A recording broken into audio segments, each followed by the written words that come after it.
అసలు నువ్వు ఎక్కడ పుట్టావు షూ? నేను పుట్టింది బెళగాం అని ఒక సిటీలో, కర్ణాటకలో వస్తుంది. But it's a border of Karnataka, Goa and Maharashtra. ఈ 3 స్టేట్స్ మధ్యలో ఉంటుంది. But it comes in Karnataka. Karnataka అబ్బాయిలు అందరూ ఇట్లానే ఉంటారా షూ? నువ్వే ఇట్లా ఉంటావా? యా, అట్లాగే ఉంటారేమో. అమ్మా, నాకు కర్ణాటక అబ్బాయిని సంబంధం చూడమ్మా. అసలు మీ స్టడీస్ ఏంటి? నేను యాక్చువల్లీ మా అమ్మ నాకు చిన్నప్పటి నుంచి నువ్వు ఐఏఎస్ అవ్వాలి శివ్ అని చెప్పేది. అంటే నేను అంత బ్రైట్ కాదు కానీ ఐఎమ్ అ బ్రైట్ స్టూడెంట్ కొంచెం. సో నేను సైన్స్ చేశాను, 90% నాకు ఇంటర్ సెకండ్ లో. బట్ ఏదో దాని తర్వాత నాకు మోడలింగ్ చేయాలని చాలా అనిపించేది.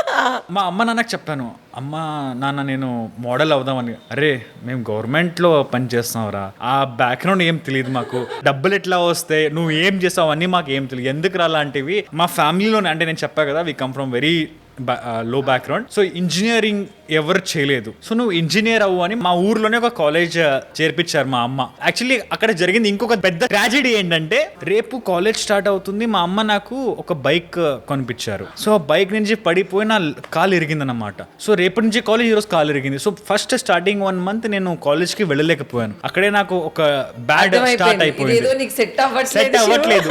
బట్ అయినా కూడా నేను వెళ్ళాను. అంటే 90% చేసిన స్టూడెంట్ ఫస్ట్ సెమ్ లో 4 డమార్. నాకు అక్కడే చాలా లో ఫీల్, ఏంటి నేను ఫెయిల్ అయిపోయానా. నేను మా అమ్మ నాన్నని, దయచేసి నాకు అవ్వట్లేదు, నేను బెంగళూరు వెళ్ళాలనుకున్నాను, మోడలింగ్ లో ట్రై చేద్దాం అనుకున్నాను అని చెప్పి మా అమ్మ నాన్నని చాలా బ్రతుకులు మాడి బెంగళూరు వెళ్ళాను. అక్కడ వెళ్ళాక నేను మోడలింగ్ ఆడిషన్స్ ఇస్తున్నాను, ట్రై చేస్తున్నాను, ఫోటోషూట్ చేపించాను. బట్ అక్కడ అందరూ చెప్పేది ఏంటంటే, శివని హైట్ లేదు శివ.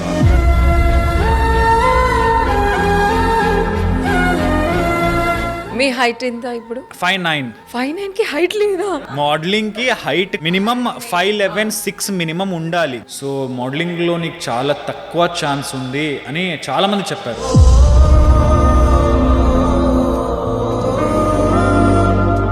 సో అయినా కూడా I tried, I never give up.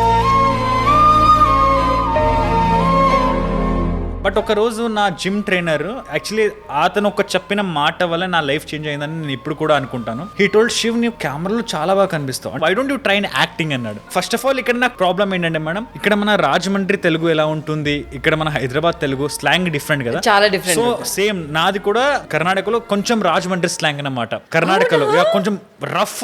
ఒక్కసారి మా కోసం మాట్లాడు.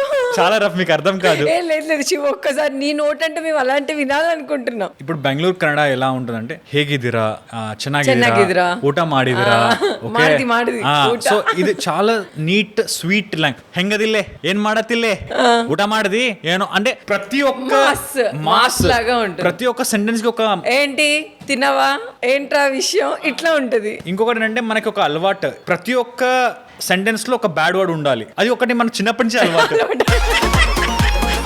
సో నాకు ఆ స్లాంగ్ రాదు. ఫస్ట్ ఆఫ్ ఆల్ కెమెరా నేను ఇప్పుడు దాకా కూడా చూడలేదు, నేను యాక్టింగ్ ఎలా చేయాలి. సో బట్ హీ టోల్డ్, నేను నీకు ఒక ఆడిషన్ పంపిస్తాను, అక్కడికి వెళ్ళి ఒక్కసారి ట్రై చేయి, అవుతుందో లేదో పక్కన పెడితే నీకు ఒక ఎక్స్పీరియన్స్ దొరుకుతుంది అని చెప్పారు నాకు. సో నేను మోడలింగ్ లో ఆడిషన్ ఇచ్చి అలిసిపోయి, సర్లే ఒకసారి సార్ చెప్పారని చెప్పి నెక్స్ట్ డే వెళ్ళాను. కర్ణాటకలో ఒక నంబర్ 1 ఛానల్ అది, ఆ ఛానల్ సీరియల్ అది. నేను వెళ్ళాను, నిజంగా షాక్ అయిపోయాను. నేను ఒక పెద్ద మ్యారేజ్ హాల్లో ఆడిషన్ పెట్టారు వాళ్ళు, అంత జనం చూసి. అది మన హిందీలో నాగిని సీరియల్ వస్తుంది, ఆ నాగిని సీరియల్ ని రీమేక్ అక్కడ చేయాలని ఆడిషన్ పెట్టారు. చూస్తే మెయిన్ డోర్ నుంచి గేట్ దాకా లైన్, అది చూసే భయపడ్డా నేను. ఏంట్రా ఇంత మంది వస్తారు యాక్టింగ్ ఆడిషన్స్ కి అని. నేను అక్కడ వెళ్ళాక నేను భయపడి వెళదామని మళ్ళీ క్యాబ్ బుక్ చేసుకున్నా రిటర్న్. అవ్వదు మేడం, కెమెరా చూడని వాడు, ఆ స్లాంగ్ రాని వాడు ఇంకేం యాక్టింగ్ ఇస్తారు. ఎక్కడో ఒక చోట నాకు సర్లే ఇక్కడ దాకా వచ్చా, చూద్దాం ఎలా చేస్తున్నారని. నేను దూరం నుంచి ఇలా కాలు వేసుకుని ప్లాస్టిక్ చైర్ మీద ఇలా కూర్చున్నాను అని ఒక సౌండ్ వచ్చింది నాకు. ఏ అన్నారు. సర్లే నేను ఫస్ట్ వేరే వాళ్ళు ఏదో అంతమంది ఉన్నారు కదా, మళ్ళీ వస్తుంటే నేను ఇలా చూస్తే నన్నే పిలుస్తున్నారు వాళ్ళు. లక్ అంటారు కదా, అంటే దేవుడు నీకు రాస్తుంటాడు, నువ్వు ఏం చేసినా, నువ్వు ఎక్కడ వెళ్ళాలనుకుంటావు అక్కడ వెళ్ళకపోయినా దేవుడు నిన్ను ఎక్కడ పెట్టాలో అక్కడే పెడతాడు. He's a casting director and he was a channel head. ఇద్దరు ఉన్నారు అక్కడ. నేను వెళ్ళాను, వాళ్ళిద్దరు నన్ను ఇలా చూసారు అని చెప్పారు. చూసి సార్ చెప్పండి అన్నాను. ఏంట్రా అక్కడ అలా కూర్చున్నాం, ఆడిషన్ ఇవ్వడానికి వచ్చా, పేపర్ ఎక్కడ అన్నారు. అంటే నేను ఫస్ట్ టైం సార్ జస్ట్ చూడడానికి వచ్చానంటే ఆయన కాస్టింగ్ డైరెక్టర్ నా పేరు చెప్పాడు, నువ్వు శివ్ కుమార్ కదా అని చెప్పాడు నాకు. ఎట్లా? అదే నాకు కూడా షాకింగ్ ఏంటంటే, నేను ఒక మోడలింగ్ ఏజెన్సీ ఉంది బెంగళూరులో, అక్కడ నేను ఫోటో షూట్ చేపించా. సరే నువ్వు శివ్ కుమార్ కదా, అవును సార్ శివ్ కుమార్, మీకు ఎట్లా తెలుసు అంటే అదే కాలియా మోడలింగ్ లో నువ్వు ఫోటో, అవును సార్ చేపించాను. అరే ఏంట్రా బాబు వాళ్ళని నంబర్ అడుగుతున్నాను, వాళ్ళు నంబర్ ఇవ్వట్లేదు అంటే సరే నువ్వు ఈరోజు ఇక్కడ ఆడిషన్ ఇవ్వకు, రేపు ఫైనల్ ఆడిషన్ ఉంది ఇంకొక ప్లేస్ లో, నువ్వు అక్కడికి వచ్చా అని చెప్పి ఆయన కాస్టింగ్ డైరెక్టర్ నాకు నా నంబర్ తీసుకుని లొకేషన్ పంపించాడు. సర్లే ఏదో ఒకటి పాజిటివ్నెస్ జరిగింది. ఫైనల్ గా ఓకే అయిందా? ఏం నెక్స్ట్ డే నేను అక్కడ వెళితే మేడం నాకు యాక్టింగ్ రాదు, వాడు ఏమన్నా శివ నువ్వు న్యూస్ ఎందుకు చదువుతున్నావు శివ అంటున్నా డైరెక్టర్. అంటే న్యూస్ చదివేటట్టు నేను డైలాగ్స్ చెప్తున్నాను, ఒక ఫీల్ లేదు ఏం లేదు. సో అక్కడ నాకు ప్రాక్టీస్ చేపించి లాస్ట్ లో ఒక 20-30 టేక్లకి డైరెక్టర్ ఓకే శివ కొంచెం బాగా చేసావు, సర్లే ఇది మనకు వర్కౌట్ అవుతుంది అని చెప్పి పంపించాడు. ఓకే చేశాడు. నాగకన్నికే సీరియల్ అని my first serial in Kannada. ఇంకొకటి ఏంటంటే నా ఫస్ట్ సీరియల్ రామోజీ ఫిల్మ్ సిటీలోనే షూట్ చేసాం మేము. ఇక్కడ రామోజీ ఫిల్మ్ సిటీలో షూట్ చేస్తున్న నాకు తెలిసింది ఏంటంటే నన్ను 3000 పీపుల్ సెలెక్ట్ చేశారు. So that was magic. Something.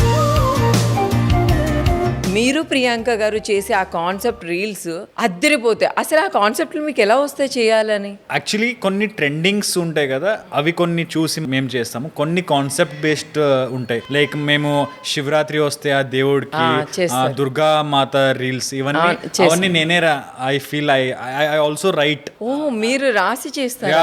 నాకు రైటింగ్ అంటే నిజంగా చాలా ఇష్టం, నాకు స్టోరీస్ కూడా నిజంగా చాలా ఇష్టం. నేను రీసెంట్ గా ఒక నిఖిల్ సార్, నేను అండ్ ప్రియాంక గారు కలిసి చేశాను. అది రాసింది నేనే, మొత్తం dialogue, story, screen play, everything. ఇప్పుడు ఇన్స్టాగ్రామ్ రీల్స్ అన్ని కూడా మీరే డిజైన్ చేస్తారు. ఇప్పుడు ఉన్న వాళ్ళందరూ కూడా బేసిక్ గా రీల్స్ వెళ్ళట్లేదని చాలా మంది ఫీల్ అవుతారు. వాళ్ళే కూడా రీల్స్ అంతా వెళ్ళాలంటే వాళ్ళు ఎలాంటి రీల్స్ చేస్తే బాగుంటుంది అంటారు? గైస్ భయపడండి, ప్రతి ఒక్కటికి భయపడండి, అన్నిటికీ అన్నీ అవే అయిపోతాయి. మనం చేసే వర్క్ లో భయం ఉండాలి. ఆ భయంతో పాటు మనకి ఆ ఫోకస్ అనేది ఉంటుంది, ఆ కాన్సన్ట్రేషన్ ఉంటుంది. ఆ భయంతో పాటు మనం ఇంకా బాగా చేయాలని అనుకుంటాము. సెలబ్రిటీ అయినా సరే, ఒక కొత్త ఇన్ఫ్లుయెన్సర్ అయినా సరే, ఆ కన్సిస్టెన్సీ అనేది చాలా ఇంపార్టెంట్. ప్రియాంక గారు నన్ను శివ్ నేను హీరోయిన్ శివ్ కామెడియన్ చేస్తున్నా ఉంటుంది. నేను ఆవిడకి చెప్పేది ఒకటి, వీఆర్ ఆర్టిస్ట్. జనాలు మమ్మల్ని ప్రతి దాంట్లో చూడాలి. నువ్వు ఫన్ చేస్తే ఎలా ఉంటుంది, నువ్వు ఏడిస్తే ఎలా ఉంటుంది, నవ్వుతే ఎలా ఉంటుంది, ప్రతి ఒక్కటి వాళ్ళు మమ్మల్ని ఎక్స్ప్లోర్ చేయాలి. కాబట్టి మీరు ఆవిడ పేజ్ విజిట్ చేస్తే ప్రతి ఒక్కటి, ఏడ్చిన reels, love reels, funny reels, ఆ దేవుడు రీల్స్ అన్ని కవర్ చేస్తాం. ఇప్పుడు ప్రియాంక శివ్ ఫుల్ సెటిల్డ్. ఎంత సంపాదించినా ఆ మనిషికి తక్కువే. సెటిల్డ్ అనేది ఎప్పుడు ఉండదు, ఇంకా వస్తే ఇంకా కావాలి అని ఉంటది ఏ మనిషికైనా సరే. బట్ ఇప్పుడు ఓకే, నెలకి మనం ఇంత సంపాదిస్తాము, మనం ఇంత బాగా లైఫ్ లీడ్ చేస్తాము. ఎంత సంపాదిస్తారు నెలకి? మీరెంత సంపాదిస్తారు? అంటే ఇక్కడ నేను సింగిల్, ఇక్కడ డబుల్ కదా. మీరు ఎంత సంపాదిస్తారు నెలకి? అంటే ఇప్పుడు మేము ఆర్టిస్ట్ మేడం, మేము ఎంత కష్టపడతాము, ఎంత హార్డ్ వర్క్ చేస్తాము, మా ఎంత నేమ్ ఫేమ్ బయట ఉంటో, జనాలు మమ్మల్ని ఎంత ప్రేమిస్తారో అంత సంపాదిస్తాము. మీకు ఒకప్పుడు చాలా ప్రాబ్లమ్స్ ఉన్నాయి, ఇప్పుడు ఆ ప్రాబ్లమ్స్ నుంచి బయటకు ఖచ్చితంగా వచ్చే ఉంటారు. అంటే మనీ లేనప్పుడు ఎంత వాల్యూ అయితే ఇచ్చారో, ఇప్పుడు మీకు మనీ వచ్చిన తర్వాత మనీకి అంతే వాల్యూ ఇస్తున్నారు. మనం ఒకటిని సంపాదించిన తర్వాత దాన్ని ఎంత జాగ్రత్త పడి చూసుకుంటామో అది అంతే జాగ్రత్త మాతో పాటు ఉంటుంది. లేనప్పుడు నాకు ఆ విలువ తెలుసు. సో ఇప్పుడు వస్తుందని చెప్పి నేను అది అలాగే, నేను ప్రియాంక గారు మనీకైనా సరే, మన లైఫ్లోకి వచ్చిన ప్రతి ఒక్క మనిషికైనా సరే అంతే విలువ ఇస్తాము. బికాజ్ మేము ఏది కోల్పోవడం అనేది మనకు నిజంగా ఇష్టం లేదు. కొన్నిసారి ఫెయిల్ అవుతాము, బట్ ఆ ఫెయిల్ అయితే దాని నుంచి డెఫినెట్లీ మనం నేర్చుకొని ముందు ఆ తప్పు చేయకూడదు అని చెప్పి డెఫినెట్లీ. బట్ నా లైఫ్లో నేను ఒక్కటి చాలా దృఢంగా నమ్మేది ఏంటంటే నెవర్ గివ్ అప్. నువ్వు ఎంతసారి ఫెయిల్ అయినా సరే, చచ్చినా సరే అది చేయాలి, నీ వల్ల అవుతుంది, అది నేను నమ్ముతాను. అంతే. Yeah definitely. హ్యాపీనెస్ అంటే మీ లైఫ్ లో ఏదని చెప్తారు? Work. Happiness. I love working. Priyanka గారు నన్ను తిడుతుంది. నాకు నిజంగా రీసెంట్ గా నాకు లెగ్ ఇంజరీ అయింది కదా, 15 days నేను ఇంట్లో కూర్చున్నాను అంటే నాకు 15 years లాగా అనిపించింది.